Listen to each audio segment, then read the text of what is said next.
આપ એવી કૃપા કરો કે તમારો વરદ હસ્ત અમારા માથા ઉપર પધરાવો, જેથી બુદ્ધિમાં કોઈ વિકાર હશે તો તેનો વિનાશ થશે.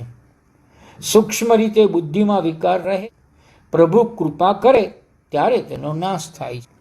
તમારા હાથમાં એવી શક્તિ છે કે તે વિકાર વાસનાનો નાશ કરે છે, પરમ પ્રેમનું દાન કરે.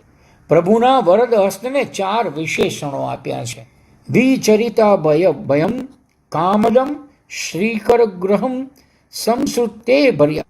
4 પુરુષો છે: ધર્મ, અર્થ, કામ અને મોક્ષ. આ પુરુષાર્થો છે. શ્રી કૃષ્ણ સિદ્ધ કરી આપે છે. વિચરિતા ભયમથી કહ્યું કે ધર્મ પુરુષાર્થ સિદ્ધ કરી આપે છે.